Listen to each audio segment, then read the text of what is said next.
Well, this is Steve Ridgel, and of course, we should have seen it coming, but I'm always a little surprised at what our society and what people in our society do. I was recently reading about a trend among young adults to develop the perfect relationship. And here's how they do it. They use AI, artificial intelligence, to create a real relationship with something that's not real. Now, you may think, well, that's very odd, but there are people that claim this is the best relationship they've ever been in. Excuse me. There are even some now who are debating, do I marry my artificial intelligently created person to be my mate? Now, those of us that are in real relationships know that none of them are perfect, because none of us are perfect. And it's hard, and there's always, we always have a little bit in a relationship. It really shows more early in a relationship than it does later. But early in a relationship, sometimes people will act in ways that really aren't authentic to them to try to impress the person they're starting a relationship with.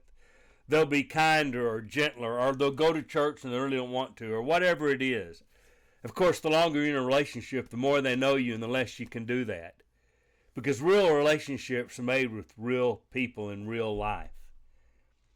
And it makes me think a little bit about our relationship with God.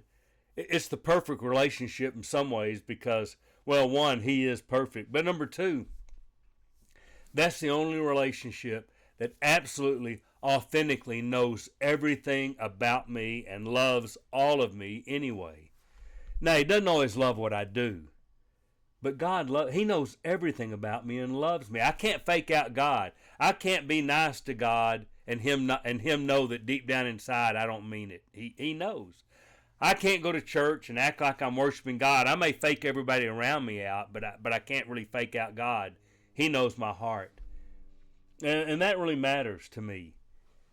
And so I think a little bit about all these artificially, intelligently created relationships that aren't real. And some people want their relationship with God to be like, they want to create an artificially intelligent God. And here's what I mean by that. They want to be able to say, I want a God that loves me for who I am. And what I mean by that, He'll accept everything I do. He'll be okay with everything I do. In fact, there are people that kind of want to have a relationship with God's Word that way. I love God's Word, and amazingly, some of the things it says, well, they're really not true because it's not what I feel. And so I kind of create a Bible that, well, amazingly, God's saying exactly what I want to do. And then I have a relationship with a God that amazingly lets me do whatever I want and is pleased with it. Well, of course, that's the difference in the relationship with God and we have with anybody else. With everybody else, real relationships are a lot of give and take. With God, He says, I love you.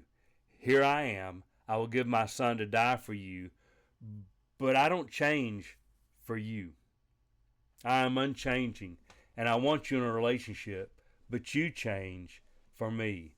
So, I don't really get the whole, I've got a real relationship with something that's not real.